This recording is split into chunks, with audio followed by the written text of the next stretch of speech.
folks, what is up? Welcome back. It's time for another one. Let me throw this in the live playlist really quick. Let me let the Discord server know.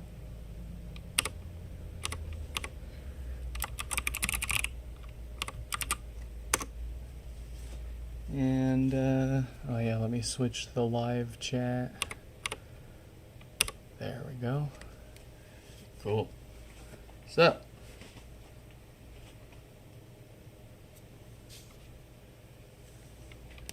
let me double check something here really quick. We might not even... I'll actually think...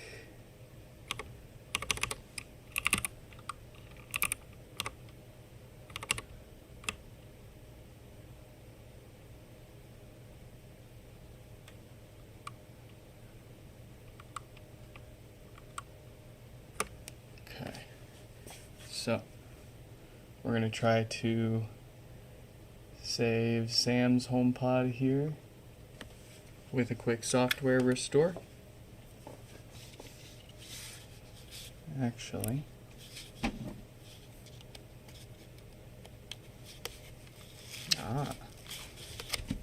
we have worked on this one before. Okay, I don't like that. But, so... Anyways, the fact that this came back to us with blinking volume buttons again automatically means it's gonna need we're gonna need to swap the main board in that. Sadly, it seems either the software restore didn't last on theirs,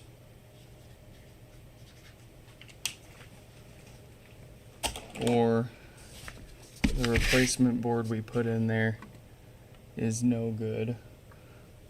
Let me double check and see what the results of the repair were last time. Yeah, last time we had it, it was a successful USB software restore. So unfortunately, that means the main board is a hardware dud. It just takes time to reproduce itself. We're going to, for now, actually move on to another one. Since I don't have a main board ready at the moment, we'll have to put them in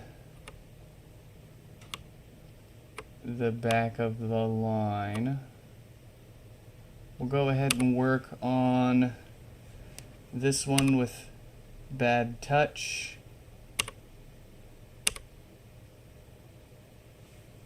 A farty pod, a maintenance pod, no power, no power. All right, it'll be. We'll try to keep it easy today. Right. One other thing, really quick. I need to print the sticker for this one.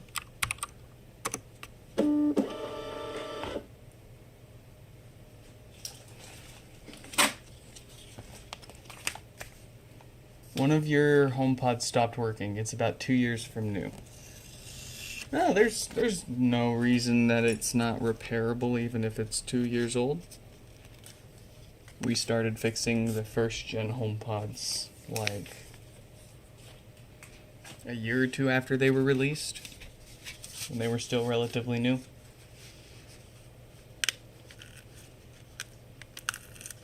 Alright, well actually what we should do with this one first, instead of ripping and dipping here, I guess I'll show you guys. I'll try to demonstrate the issue here. That way it's a little more obvious that it's fixed when we test it out. So, Bad Touch. Second gen HomePods and Minis alike have a widespread defect with their touch panels where over time they stop responding to touch in certain areas or entirely, as you can see here. Ah, there we go. You just had to mash it really good. So, and at the same time, some of them also will interpret touch out of nowhere. So they'll start touching themselves, you could say. That would trigger the voice assistant all the time, pause and play music, adjust the volume all on its own. Not a nice way to wake up at 3 in the morning with something blasting at full volume. So, Yeah, as you can see, it's quite unresponsive. How do you identify which generation is it? It's very easy. There's actually 3 quick tells. The first and most obvious is if it's perfectly flat on the bottom, it's a second gen. If it's got, like someone took a scoop out of the bottom, as you call concave, then it's a first gen. Second tell, the second gen has a perfectly flat top with painted volume buttons on it. The volume buttons don't light up. First generations have a slightly convex surface that's not recessed, as you can see like that, and the volume buttons light up. They don't always show. They have lights on them for that. Third tell, power cord. The power cord on the second gen is significantly easier to remove. And if you don't have any experience between the 2 generations, that one might not be as obvious, but the second gen has a standard, I forget the standard for what that's called, but it's many people call it Mickey Mouse power plug there. That's standard, and you can get anything that looks like that is probably going to plug in and fit. First gen HomePods, it is a proprietary plug that takes a significant more amount of force to unplug. That about sums up the differences you could tell on the outside.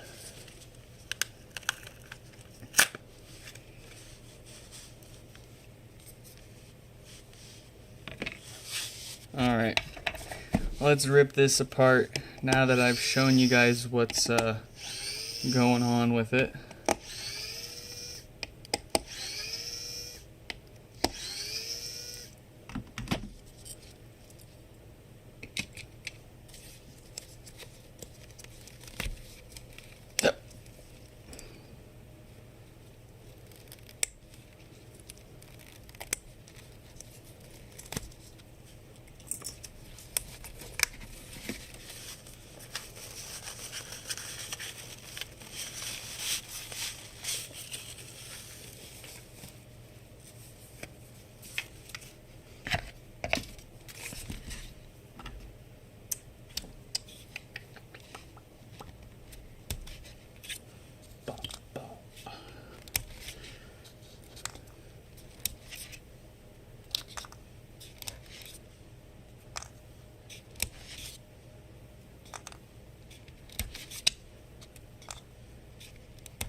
Glitches very often.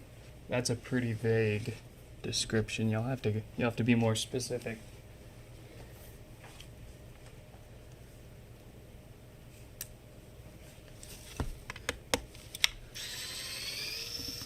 Also, what generation is it? First gen? Second gen?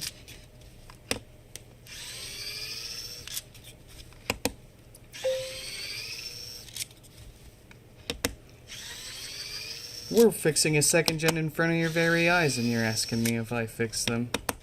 Gosh. You can go to portal.nixfix. Well, heck, just go to nixfix.com. You can find everything you need from there. It's all, you can submit a repair request at nixfix.com. You can browse the repair guides if you want to try fixing something yourself. I don't have everything up there, but as I find the time, I throw more up there. It's due for a bunch of new guides.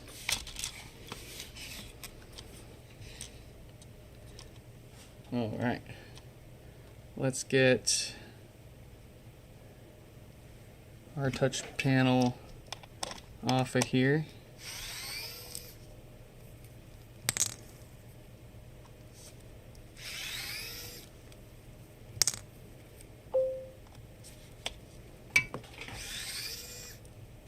Music doesn't work when you request it. There's a bigger chance that's a problem with your Wi-Fi than the HomePod, honestly.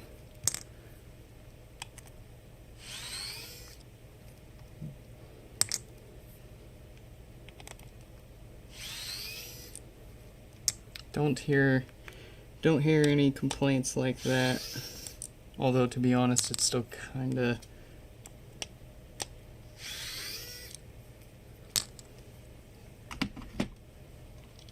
It's not most popular device we get repair requests for. Far more often we get the first gens. No progress on the pool pod. No progress on the pool pod yet. It's probably going to be a main board swap, but every other part inside of it is working.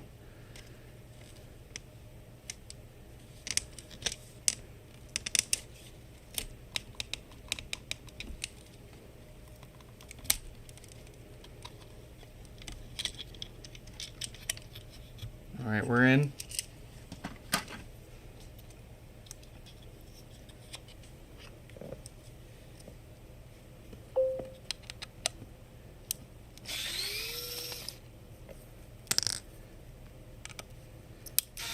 No, I still haven't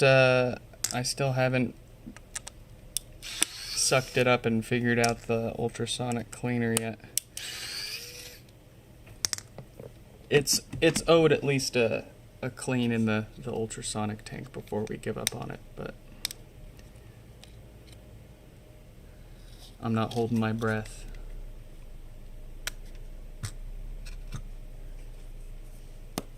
Alright, here's our touch panel assembly. What we got to do now, I'm going to set that on the heating pad for a moment, so hopefully the layers come apart easier.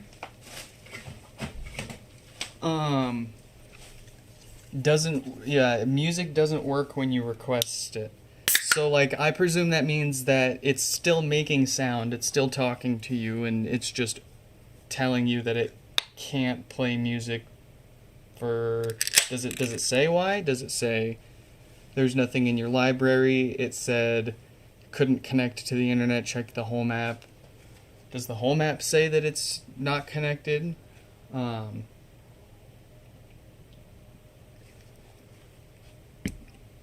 Some common things that I see trip people's HomePods up are if you've got multiple Wi-Fi routers. There's a mesh mode that they often use where one of them is wired in, but the other one uses the Wi-Fi from the first one to spread the network further, or self-heal or whatever. More or less, disable Wi-Fi meshing. Make sure you're running a dedicated internet cable to each Wi-Fi router instead of making one rely on the wireless signal of another to rebroadcast that. Second thing, split up your Wi-Fi names for your networks. And yes, I know there are correct technical names for a lot of what I'm talking about here, but we're trying to keep it a little simple here. So basically, you've got different radio bands. You've got 2.4 and 5 gigahertz Wi-Fi bands typically. And by default, most routers, modems, everything your ISP gives you to make the Wi-Fi work, makes those different bands show up as one Wi-Fi name. And what will happen is the HomePods will band steer. They'll hop between the 2.4 and 5 gigahertz bands all the time. And that can cause issues.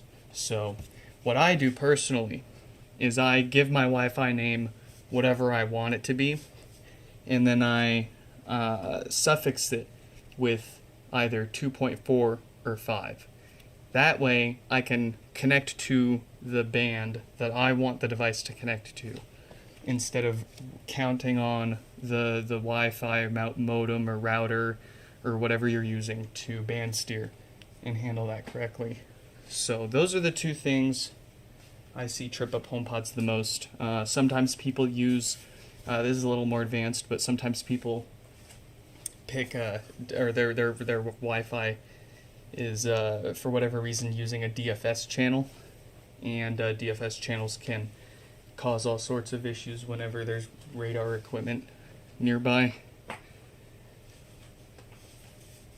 But all that said, Apple has some great support articles on best practices for how to configure your Wi-Fi to work with HomePods. If you do a Google search for like Apple support Wi-Fi settings HomePod, something like that, you'll find their page. It'll cover a lot of the same stuff, plus a bit more.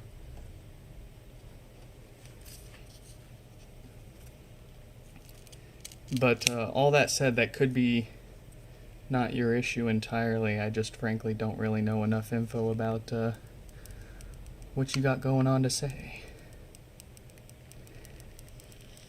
Alright, so that came off. It didn't take any of the glue with it, except for a tiny little sliver, so we'll have to sit here and sort of peel that off real quick. Best way to wreck your thumb skin, I tell ya. You can't use any tools because this is all plastic and you'll end up just scratching it up. Whew. Thankfully, our replacement panels come with adhesive, so we at least don't have to worry about that.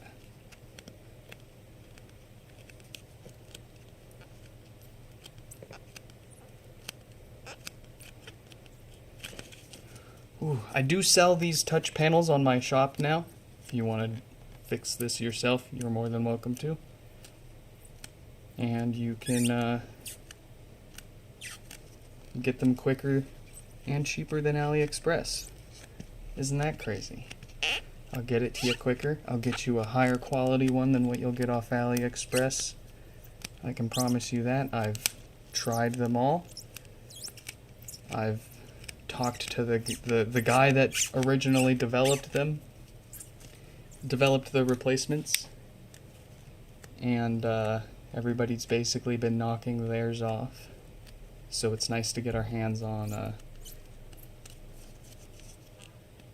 the realest of deals. You know, short of Apple abiding by right to repair laws and actually selling us the parts directly, this is the next best option. And if you don't feel like, you know, if you want to fix it yourself, but you don't want to sit here and scrape the glue off for 15 minutes like I do here, I do give you options. You can get just the replacement film to stick on yourself, or I will put it together in black or white, send you this whole piece for you.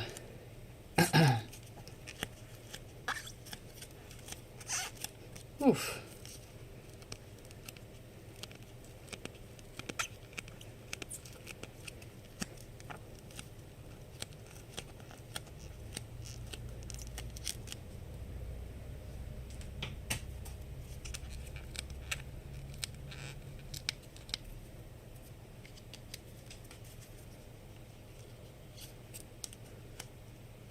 Alright, that just needs a good wipe down.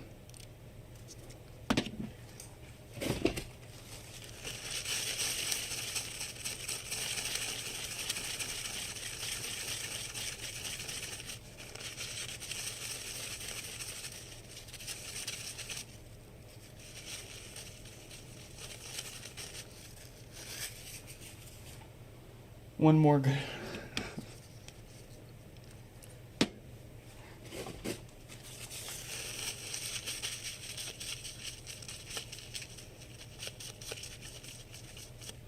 Beautiful.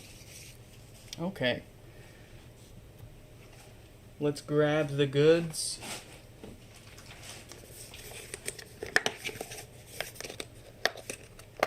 Oh, love the ultrasonic you have, but wish you had a bigger one than the 2-liter one. Go on Amazon and look up the Vevor, V-E-V-O-R. They have a whole range of them that are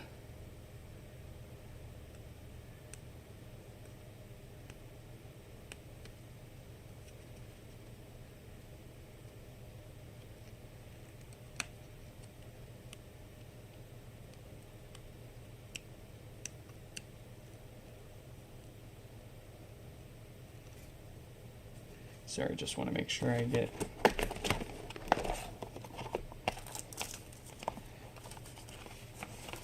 That's why they gave us these.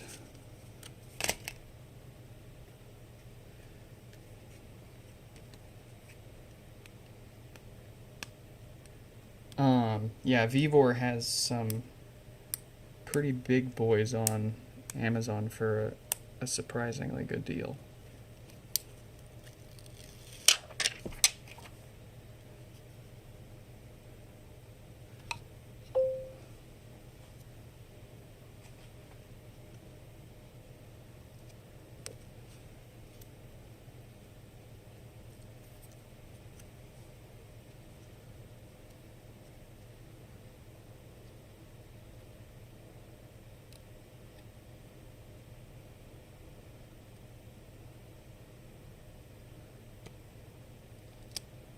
Nice. Nice, alright.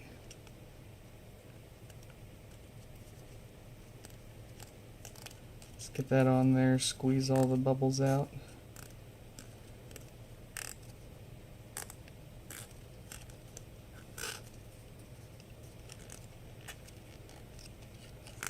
Gosh darn, that went on perfectly.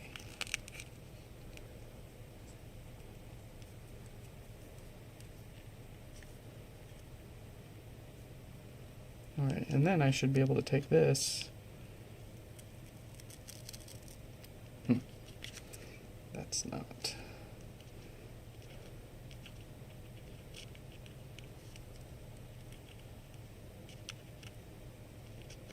Come on.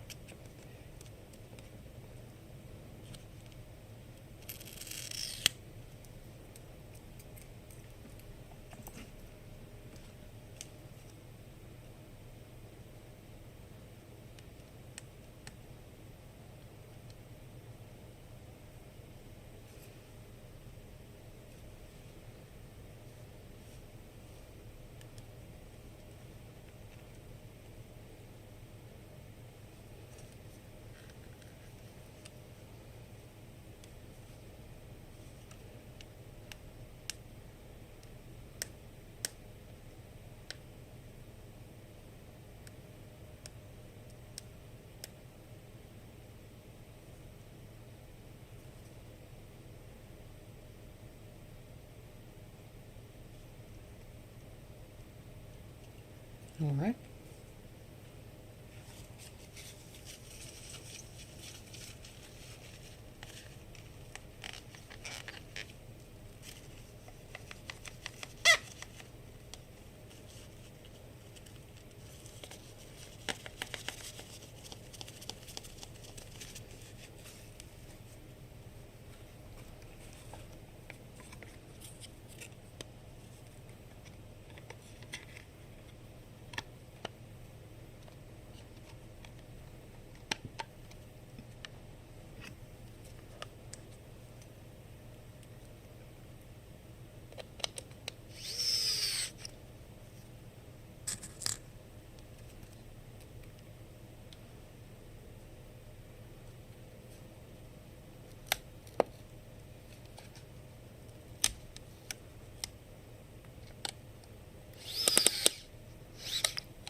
Nice.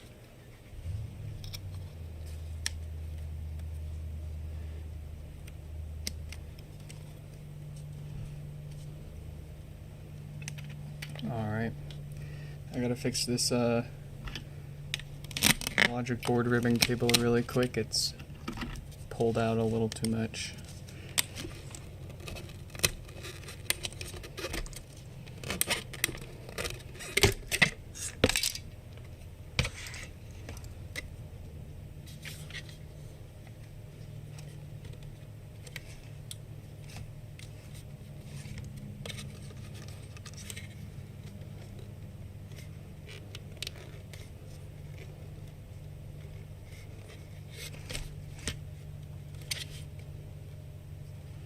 There we go. Settle that back in there.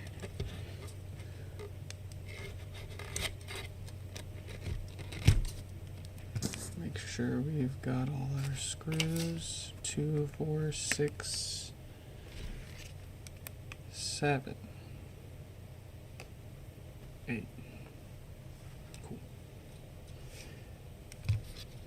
Squeeze.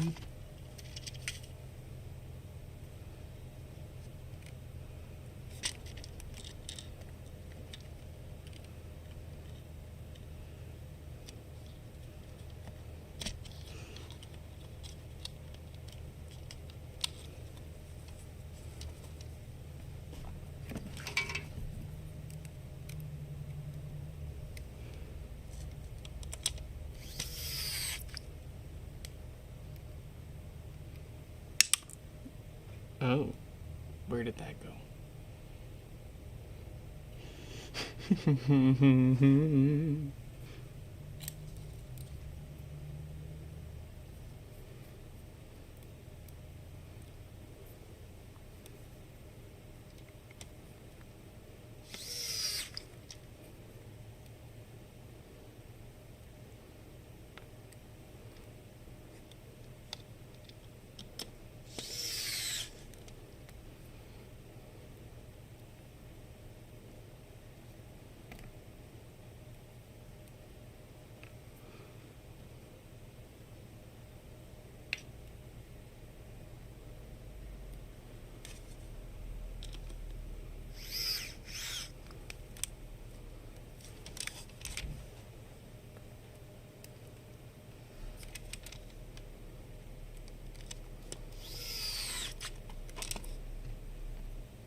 All right. That's stuck back down.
All right.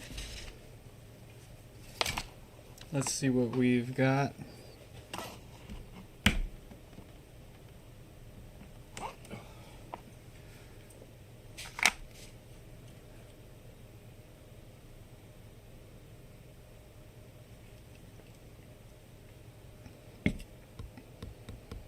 Yeah. If I tap and hold, it should turn red and it should stay red until I let go. which if you can tell by that, it can tell that I'm touching it all over. I let go, it turns white. Tap and hold. It turns red. Stays red until I let go. Your HomePod is about to reset. Keep pressing until you hear 3 beeps. Cool.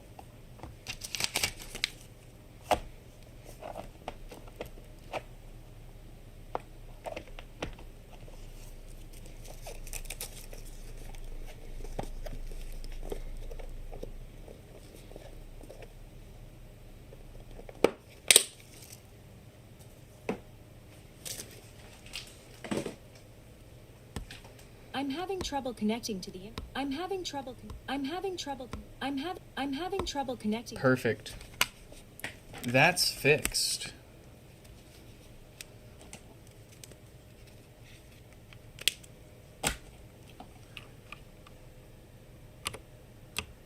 All right. I promised them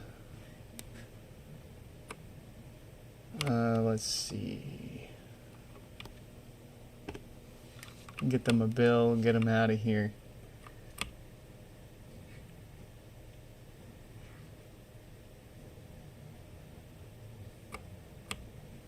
Let's see. There we go. Let's shoot him over an invoice.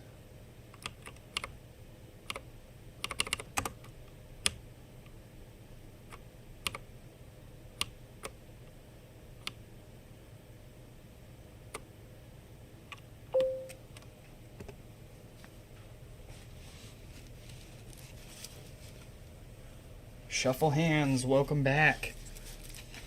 Alright, we'll reset this, update it, make sure it passes all testing, and then glue the bottom back together before we send it out, of course. Excuse me. Let's see, Daniel's turn.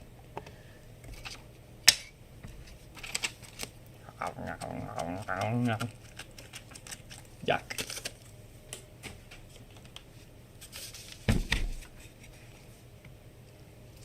Alright, swap these cords out. Well, you know, it's second gen cord.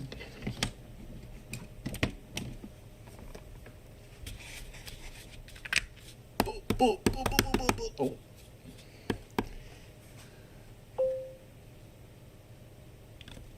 Let's see.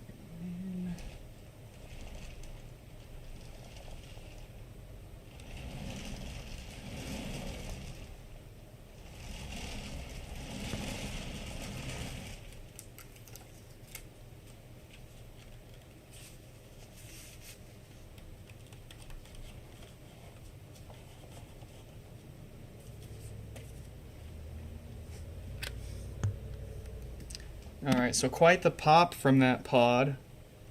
They were saying it makes some strange... Doesn't sound good when they're... Actually, where's their sticky note? Here it is. This is the one that has the whirring sound sometimes after it plays. So that's probably... They're probably hearing that DC voltage getting pumped into the subwoofer.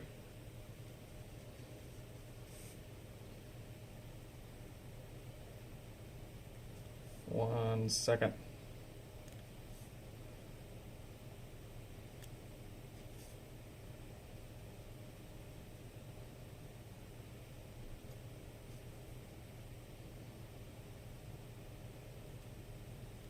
Okay.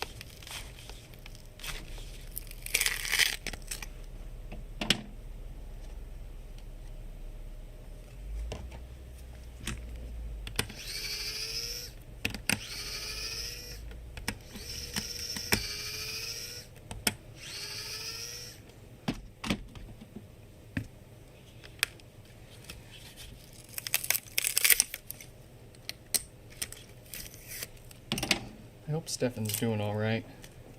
You heard from him?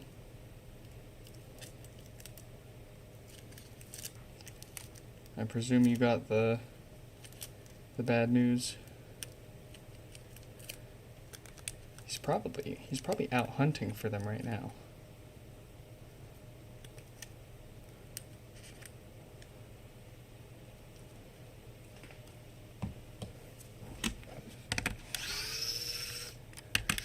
Dude's about to go out and make a new John Wick movie.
Alright. How about this? Instead of just swapping the parts and saying, trust me, bro, I'll go ahead and demonstrate that we're actually fixing something here. Especially with the ones that, you know, it's obvious with the no power pods. You know, it doesn't turn on. We do stuff, it turns on. Believable. But these ones with death farts can be a lot easier to not believe we've done any difference. So what we'll do, I've got my test woofer over here. We're gonna connect that to there. I already see physical damage. We'll go ahead and connect our test woofer anyways, because I'm gonna want to show you guys how much DC voltage the amp is putting out and into the subwoofer.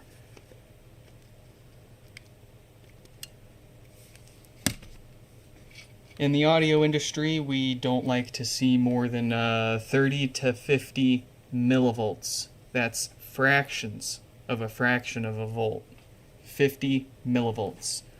When these filters on the amp go bad, they eventually lead to hundreds of millivolts, or sometimes in more severe cases, thousands of millivolts, which obviously is like full volts. And you might not think it's too harmful, practically speaking, hooking up a AA battery, AA battery's worth of DC voltage to the subwoofer speaker.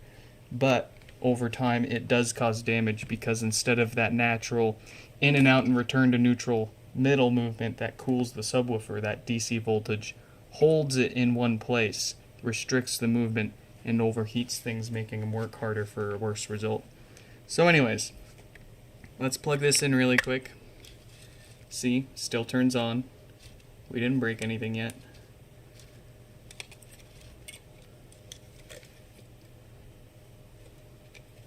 Give it a moment here.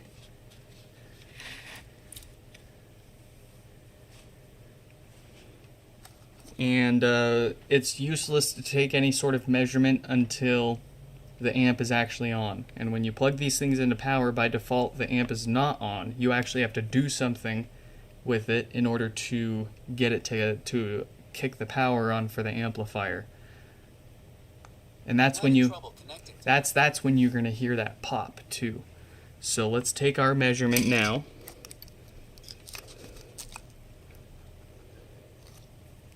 We have currently got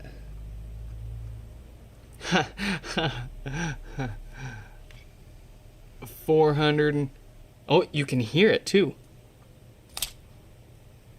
You can hear a bit of that DC voltage, that hissing sound. But we've got an order of magnitude more DC voltage than we're supposed to have. Like I said, 50 millivolts is what we want to see at most. Try 500. Try half a full volt. So, the goal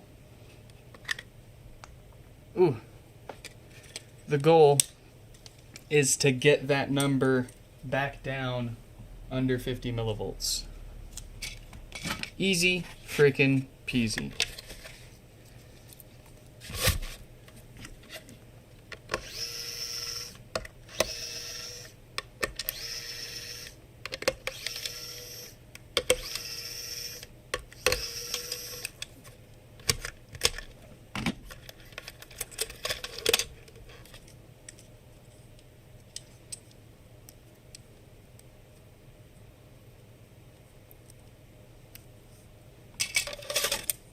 Trust me, bro, it's fixed.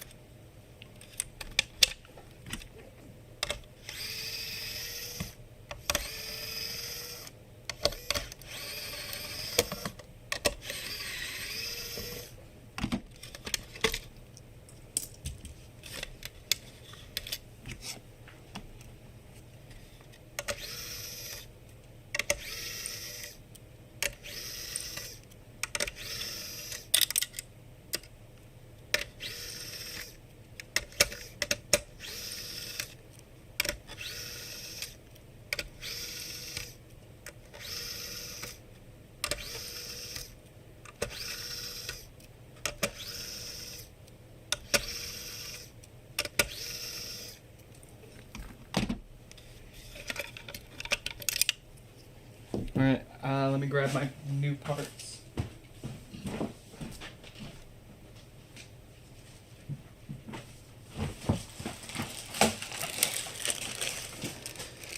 Oh, well, I dropped them. They're everywhere. There we go. Okay.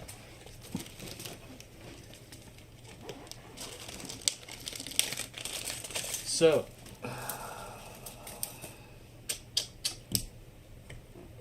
got a casualty there. That 10 ohm resistor's quite severely damaged and toasted. We'll go ahead and replace the filters that caused this all first, and then we'll replace that damaged resistor. Last but not least, we're looking for certain date codes on this diode because this likes to fail and cause no power. Looks like we lucked out this time. That's not what we're looking for, so we don't need to worry about power issues on this one. Let's get this fixed.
Alright, 1 second.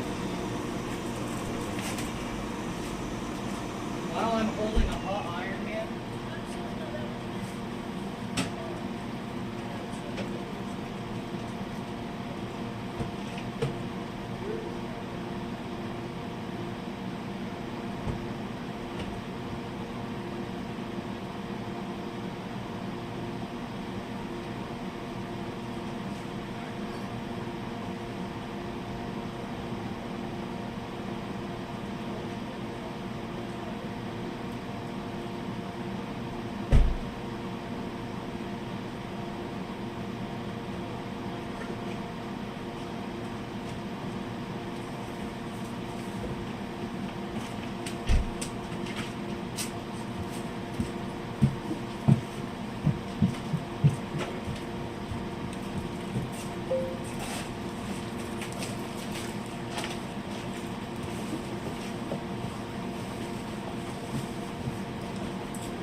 Nah, don't worry. It's not gonna cause any problems being upside down.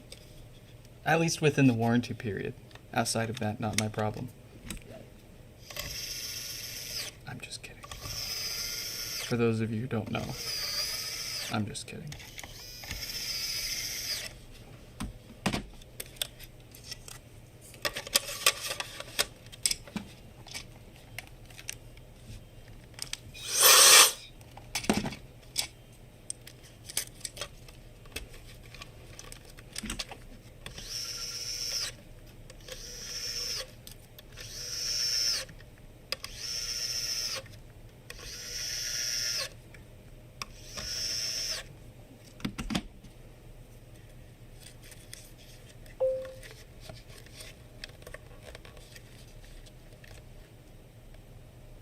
All right.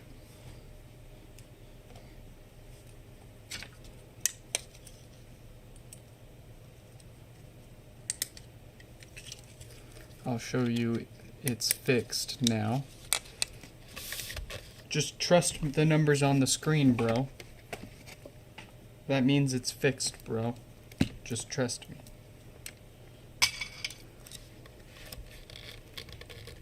See, look, the numbers are different now.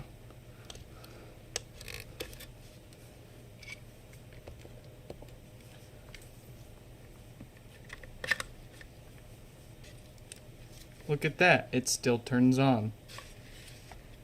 What a miracle.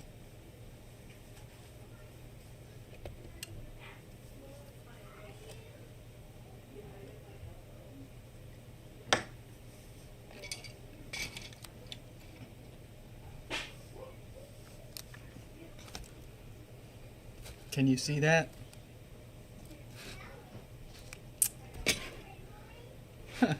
There you go.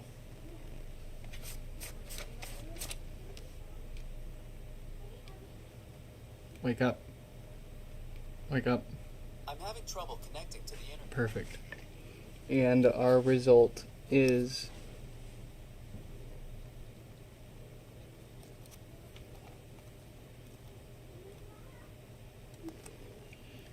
oh 0.0008.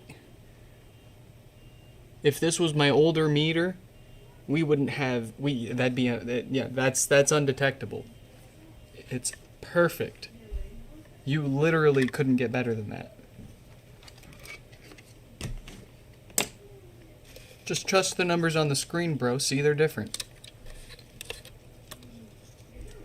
It's fixed, I promise.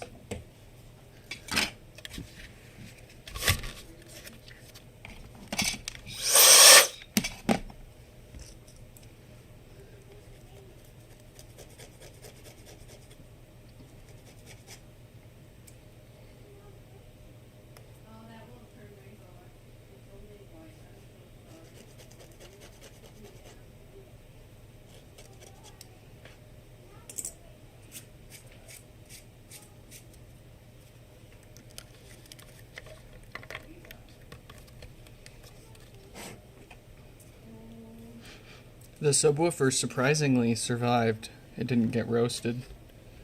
Usually when that resistor gets blown up, those filters are far gone enough that it's causing damage to the woofer. You got lucky.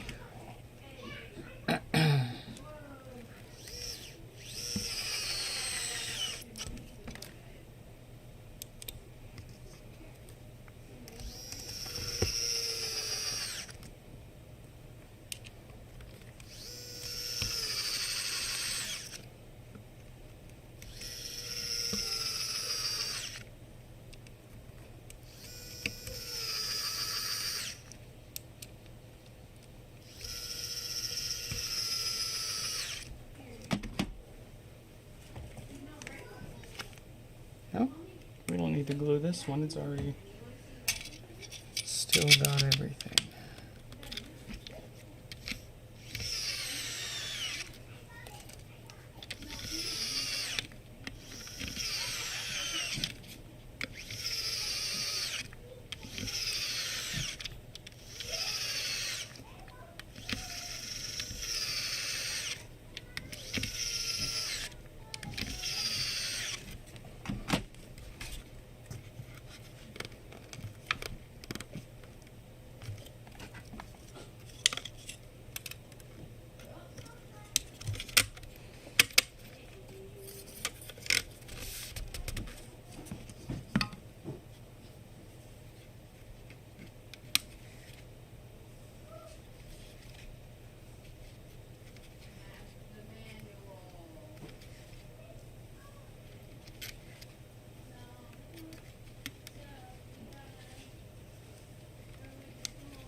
Alright, so as you can hear, I'm having trouble connecting to the internet. I'm having trouble connecting. it does still pop a teeny bit. Like I said, perfectly normal behavior, even freshly refurbished, fresh out of the box, fresh off the factory floor. They're all going to pop a little bit.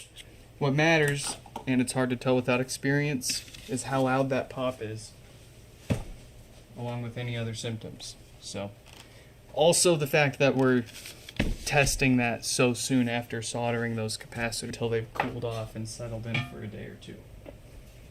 Anyways, it's fixed. You saw the numbers on the screen. Practically same deal here. I expect no blown up resistors though, but we'll give it new filters. We'll give it a new subwoofer gasket.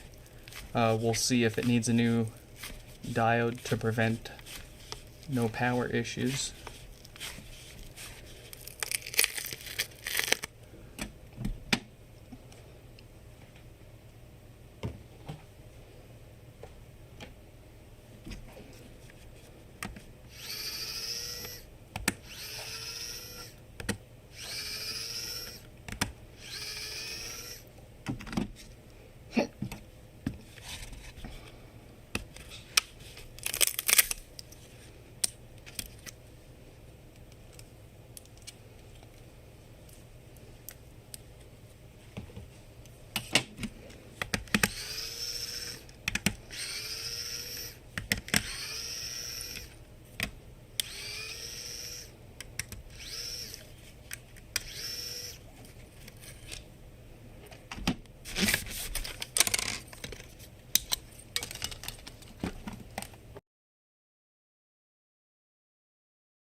Yo!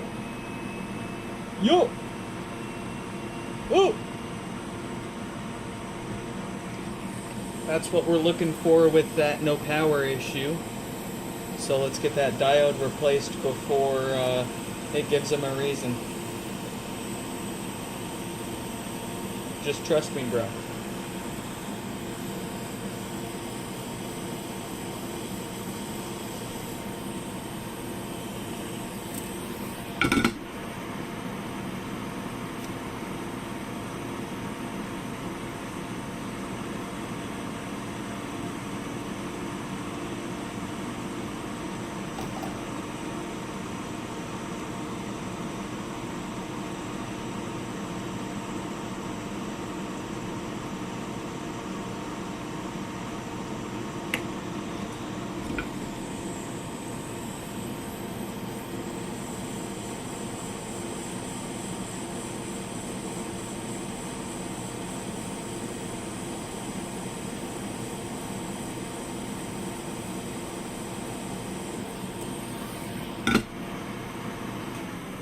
Yo!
Welcome to the Salty Spittoon. How tough are ya? I solder with lead-free. No flux. Right this way, sir.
Love to remember to turn that off.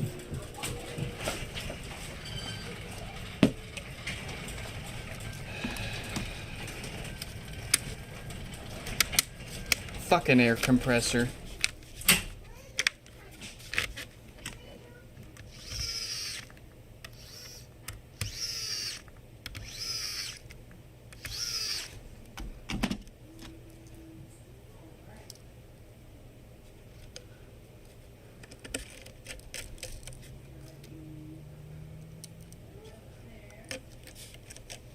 If you haven't noticed, moments of peace and silence are very far and few around here. That's why we can't get a whole lot done these days.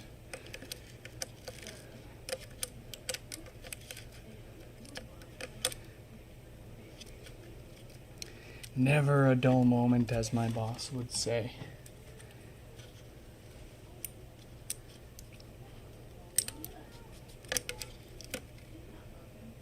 I'm going to stick that air compressor on a smart outlet. And I'm going to set up an automation so that whenever I'm live streaming, it just shuts the freaking outlet off and it doesn't have a chance. Also between the hours of 10 p.m. and 8 a.m.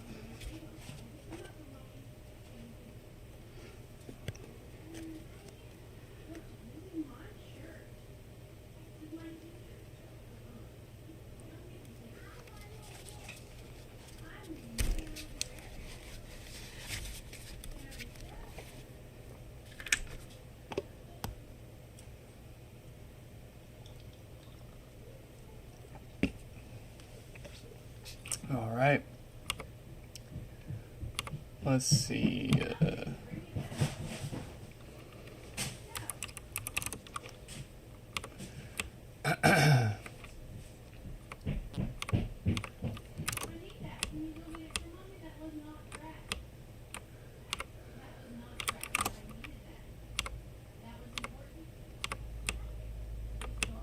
All right. Thankfully, no extra. Nothing too terrible, so we don't have to ding them for any extra parts. Alright. Willem. I'm having trouble connecting to the internet. I'm having trouble. Very good.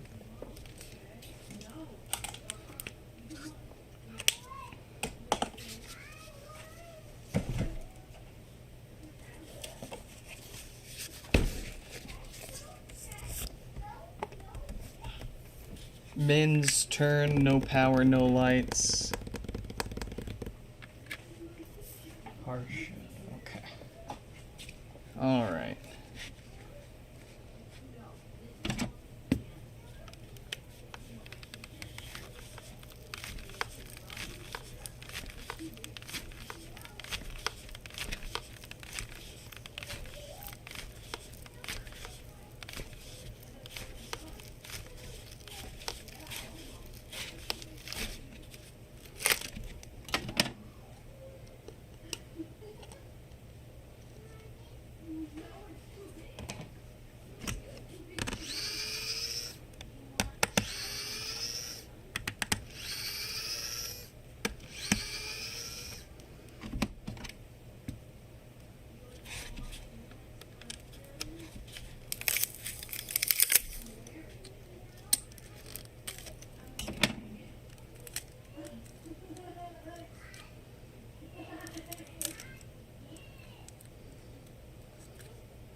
safety baby.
Yours is next. Oh, man. I was gonna go take a nap. I guess I have to fix yours next now. I was gonna quit early. I'm a quitter. I quit all sorts of things. I quit my job. I quit my relationships. I quit smoking cigarettes.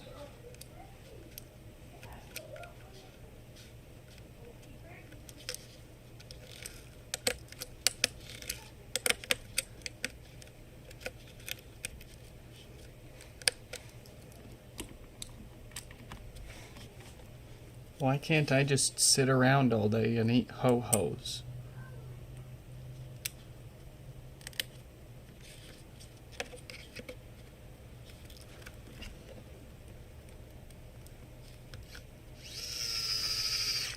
Isn't that my God-given right? My sweet, sugary, God-given right.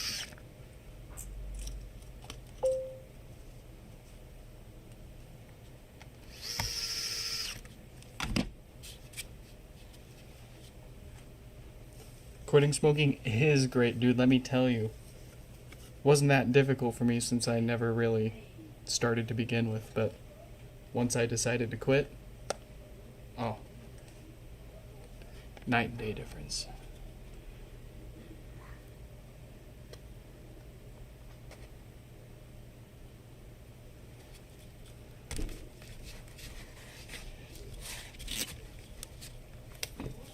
Okay.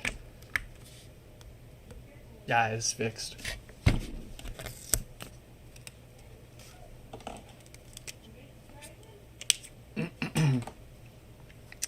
Mark that down as done. Give him a bill. $56.97.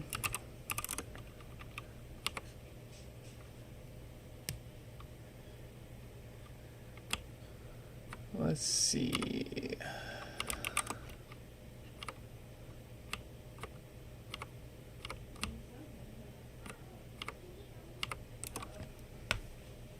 I'm having trouble connecting to. All right. This is the last HomePod for the day. We're going to look at a Sonos amp after this, spend a few minutes on that, and then get out of here. Also, welcome, Harsha. Thank you for joining us. No lights, no power. It's going to be the usual dead diode on the amp, I betcha. They also requested a deep clean of the mesh, so we get to cheat a little bit here. We get to take it apart, fix it, and then we don't have to put it all the way back together to test it out. And we don't want to because we're going to need to take the mesh off and stick it in the sink for an extra scrub. So this one won't take as long.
You think my desk is organized? I'm absolutely honored. And slightly concerned about your mental state if you think this is, organized.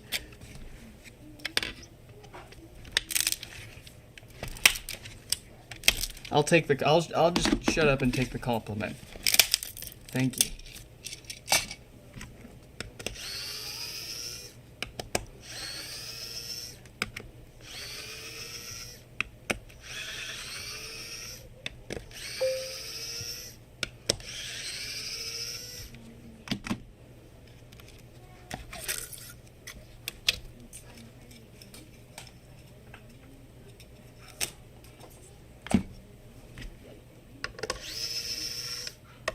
Oh, yeah. The power cord can definitely be a bit daunting until you've done it a time or two.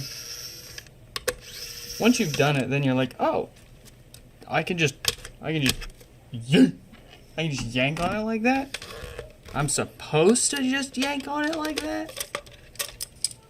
And let me tell you, if this isn't the same power cord that we've been using since almost day one, pod one, and it's seen thousands of them, and it still works just fine.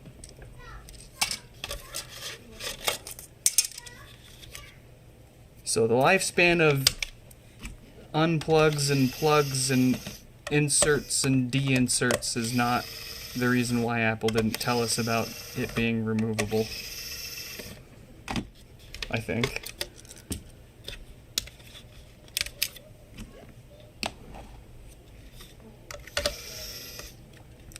But it is always fun to argue with customers whenever they, when I first reach out and I confirm your repair request, one of the little blurbs I give you is, hey, make sure you remove the power cord, or at the very least, don't wrap it up with the HomePod because that can cause damage.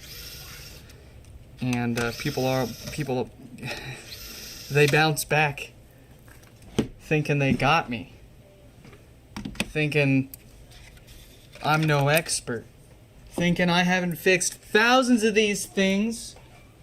Oh, the power cord's not removable. Yes, it is. Yes, it is. And doesn't bother me at all for people that don't know. You never know until you know, you know? Can't fault someone for not knowing something. But it is funny when people pretend that they think they know more than me, and they're like, "Oh, it's not removable." It's definitely not removable. Do you know that it's not removable? And it's like, brother.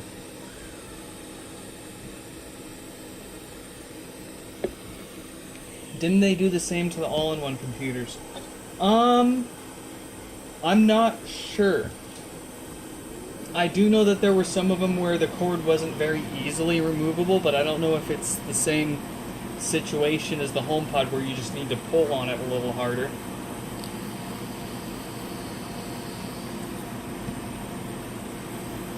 Or if it required further disassembly to actually unplug it.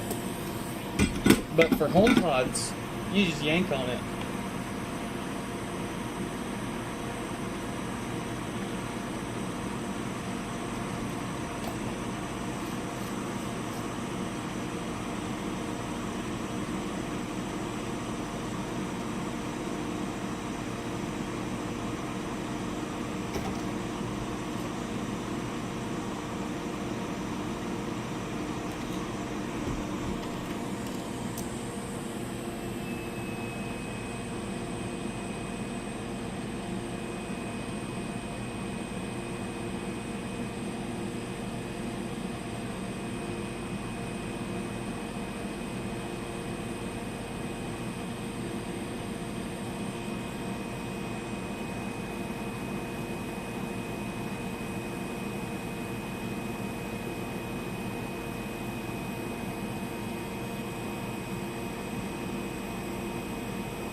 No. Yes.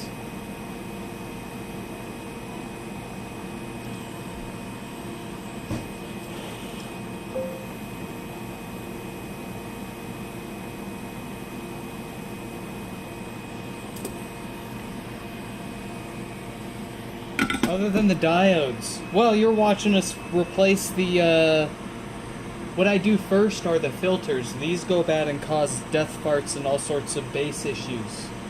So that's actually the primary thing. That's what I do first for every HomePod, whether it needs them or not.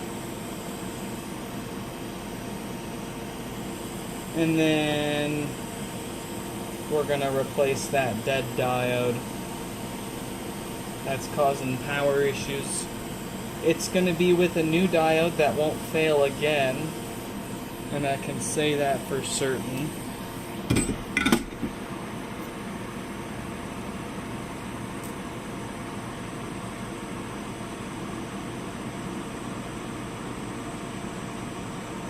And then last but not least, when we put this back together, we will replace the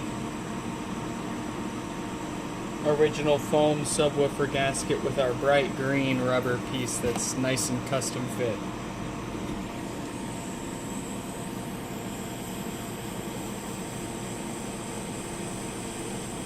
And that covers 90+% of the HomePods that show up here.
Will I be here in like 20 minutes?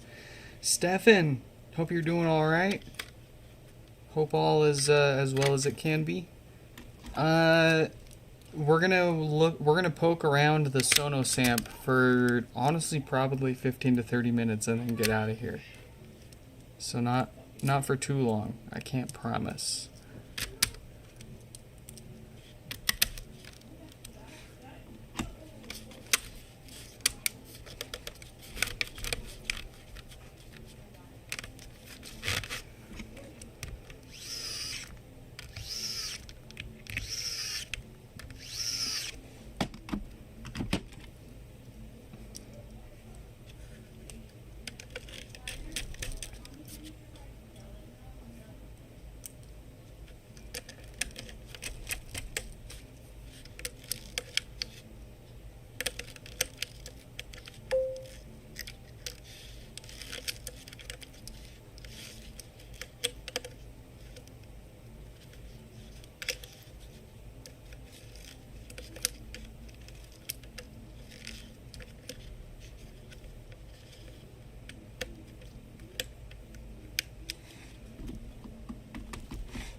Oh, Anthony, thank you for the reminder. I am cleaning this one.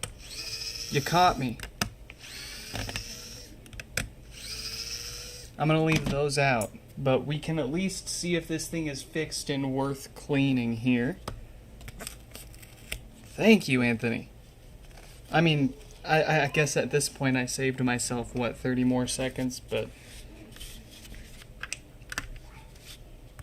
There we go. He's fixed.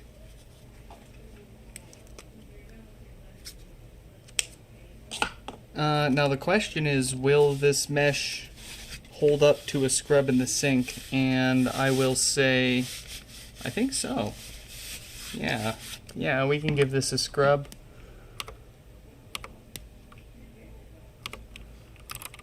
Let's shoot them the bill.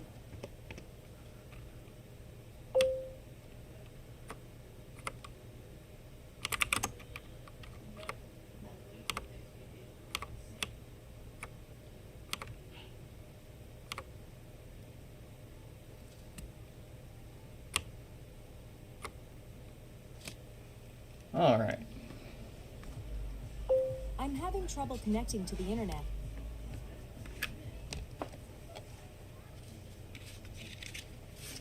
All right. So I'm guessing that that's the primary reason you want this washed there.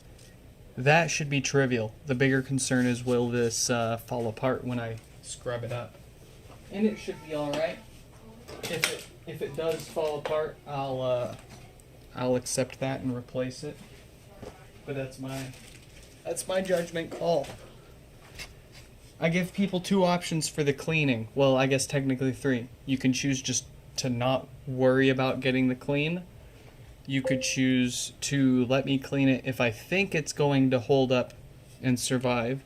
And then you can choose to let me clean it whether or not it needs it replaced and it would fall apart. And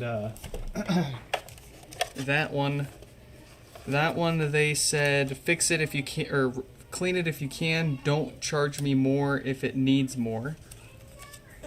So it looks like it'll work fine. It'll clean up fine. If not, then I'm not gonna ding them extra to replace it because I do think it'll hold it up. So, but I will if it needs it. Alright, let's switch gears. Let's poke around this Sonos amp for a little bit.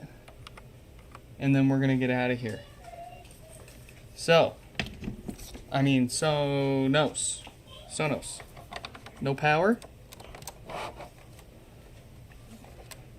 Yep, definitely no power. We've got about 5 watts of power draw from the wall, so it's doing something.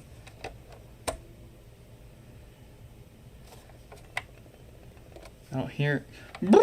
Woo! Except for my spazzing out, I don't hear anything.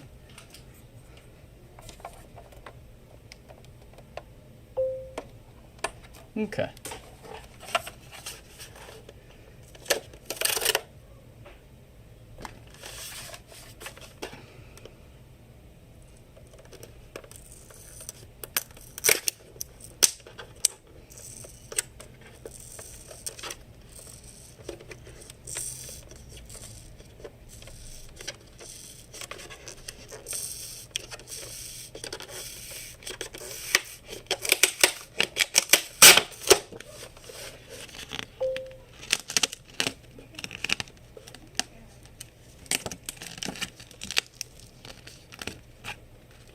You'd think by now there'd be third parties making covers.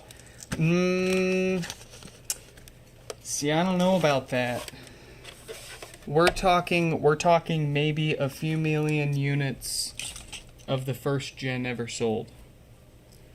And manufacturers generally are going to want a more popular product than that. They're going to want iPhone scale popularity before they make replacement accessories and stuff. There are, if you go on Amazon, you can find the occasional replacement power cord for the first gen, which is surprising in its own to me.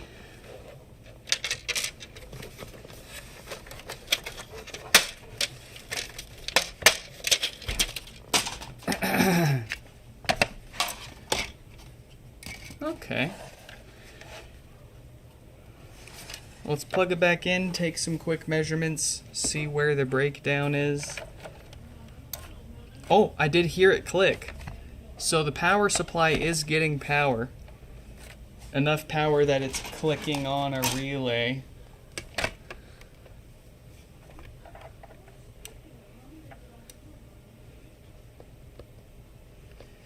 Let's see if the power supply is giving us any voltage. Should see 48 volts. And we've got 50 volts there. So I'm willing to bet the power supply is just fine.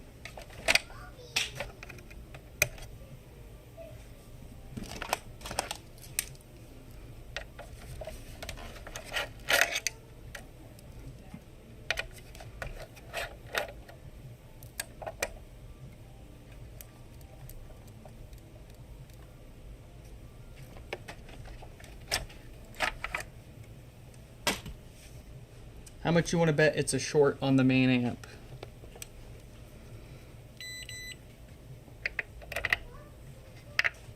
No.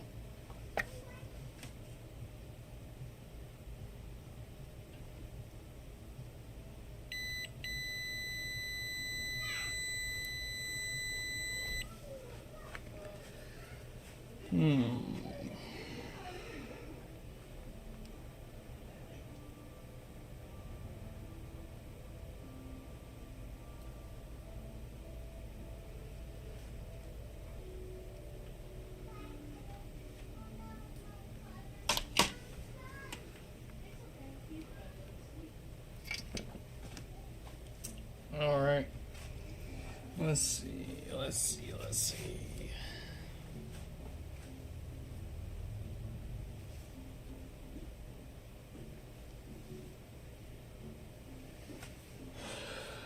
Let me grab my power supply.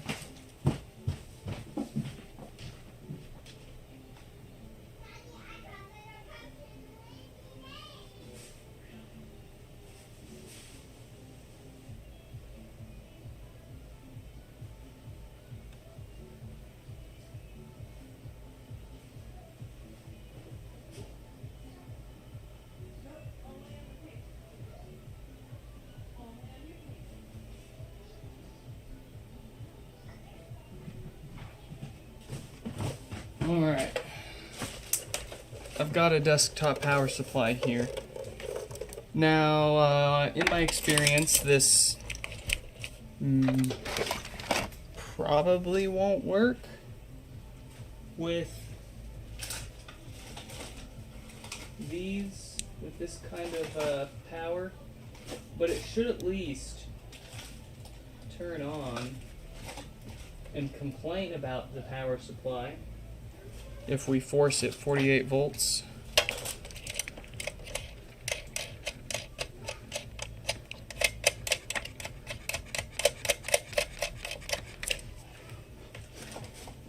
Let me plug this in.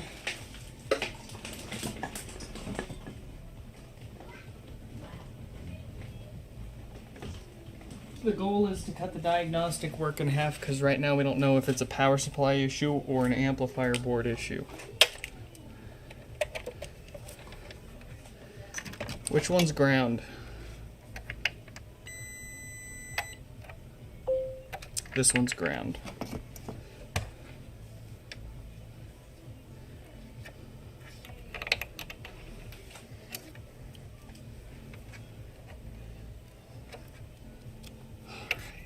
Let's do that to that. I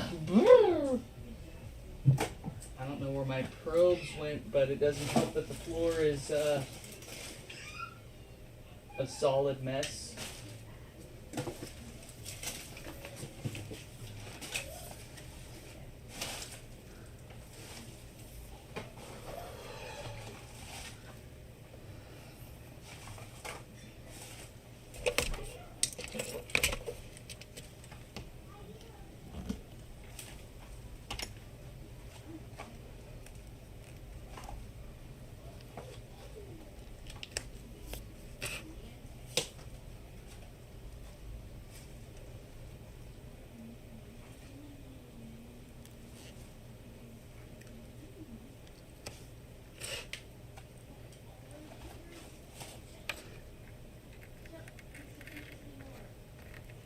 There we go.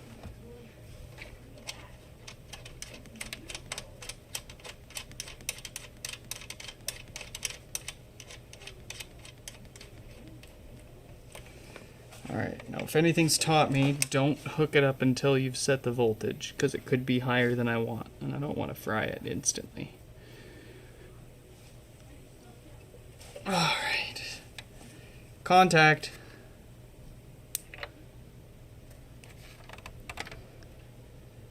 Still nothing. No power. Alright, so the power supply, as I suspected, is good still. Woo!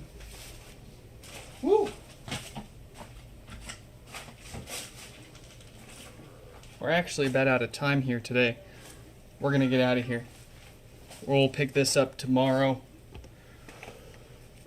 Want to give a quick shout out to the Patreon members before we go. Mayushi, Kurt, Jonathan, Paul P, Danny, Stephen, Unit, Kira, the other Paul, Aiden, Shovelhands, Colin, and Irvin. Thank you so much for chipping in and chucking a few bucks our way. I spoil them when I can with private streams here and there. We unbox things that showed up. They get to see things that you guys don't. So, pay to win, patreon.com/NixFix. Give me a reason. Hope you enjoyed, and I hope to catch you in the next one.